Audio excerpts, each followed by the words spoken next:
Hello, this is Property Matters, a weekly catch-up on the world of property, supported by Fairview International Property Consultancy and auctionproperty.co.uk. We're live every Sunday, 10 a.m, YouTube, Facebook, LinkedIn, and the website propertymatterstv.co.uk. If you're watching on our website, leave us a Google review, and if you're watching on social media, get involved in the chat below.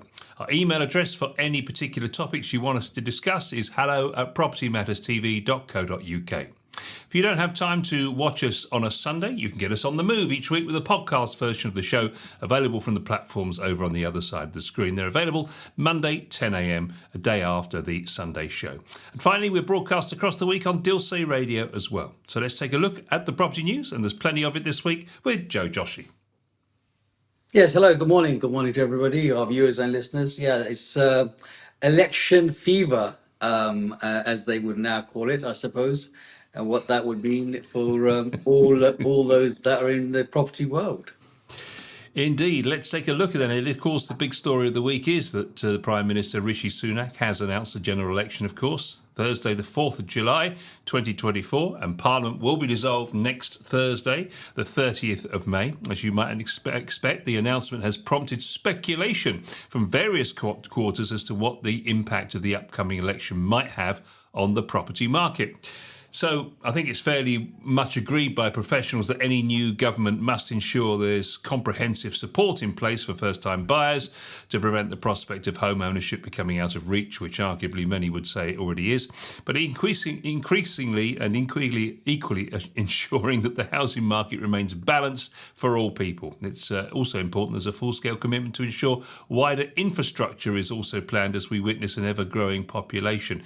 So there's a number of issues, isn't there really, Joe? I mean, there's the fact that we've got an ever-increasing population. As you've always said, we're an island. We can only build so many boxes on the island, then you've got to go up or down either one of those. But also, of course, we've got renters to consider, first-time buyers, and an archaic transaction scheme. Yeah, I mean, it's nothing's going to change in that in a hurry, Paul, as you can imagine. But whoever comes in, whatever happens on the July the 4th, we know, and I've always said and believe that property is really the centre of most things. They just choose to give us rubbish ministers and people of insignificant consequences of any sort that actually run it, because really it runs itself to a large extent. It is archaic in terms of the conveyancing system. But the reality is that people still want to own their own home where possible and however possible. And even those that are renting ultimately would like to own their own home. So there's always going to be a huge demand. It is about the supply and demand. It is about the fact that we are, as I always say, an island. We can't go any further out. And, you know, they've got to look at what is in the cupboard. I mean, I've always stated, and we've now learnt as time has gone on throughout our program, there are many operations, many companies, many people that have also, you know, shared our views in terms of the number of properties that are lying vacant within councils, within their own jurisdiction, which they don't actually bring back into line or into life for people to actually rent and spend, and they're constantly looking for other things, yet they'd spend a fortune on things that probably don't have much relevance.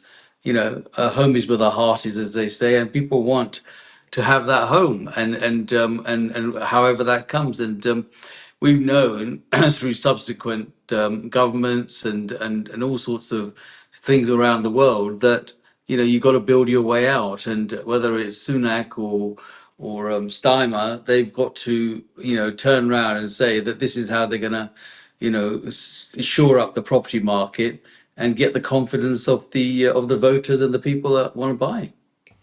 It is amazing, though, isn't it? I mean, the sheer fact that it's a topic that everybody, you know, round the cooler at work or in the pub, people are always moaning about house prices. People are always moaning about they can't afford to get on the housing ladder. And yet no one ever seems to make it front and centre of any election campaign. It's extraordinary. I know, and I've constantly, you know, been on about that. I beat the drum for that all the time because, you know, it is when people are moving home, it is not just one thing that they deal with. There's a whole bunch of things that come along with it. utilities, kitchens, bathrooms, decorating, cars, I mean, you name it, it is attached to the fact that you are moving home. And I find it hard to believe that people just don't take that on board, or they do take it on board and they just turn around and say, well, we know that. We know that's going to happen. And I've always said that people who turn around constantly use the property market as the yo-yo, whether it's stamp duty or whether it's, interest rates or any other taxation or law that they can bring in that could adjust that situation. And they utilize that each time in order to, either make things go forward or go backwards. And here we are in this article, and also just generally in the public eye, people are talking about, and everybody wants to talk the property market up because people want to own their own home, and those that are renting want to have the choice of the type of rental properties that they can have. Well, on that subject, of course, there is also other news which, is very interesting from our perspective, because we spent months talking about the Renters Reform Bill, but it's now in major doubt, of course, because they've got to get it through by next Thursday, and I don't think that's going to happen in a month of Sundays, literally. And of course, that's real frustration for everyone in the property industry, because actually what people want is clarity. People want to know what's going to happen, and now the situation is that literally the thing's going to be shelved. It's likely, we're led to believe, to be taken up by whoever the next government is. Let's assume it's a different colour. But who knows whether they'll take it further or whether they'll actually keep it as it is. But again, there's going to be another year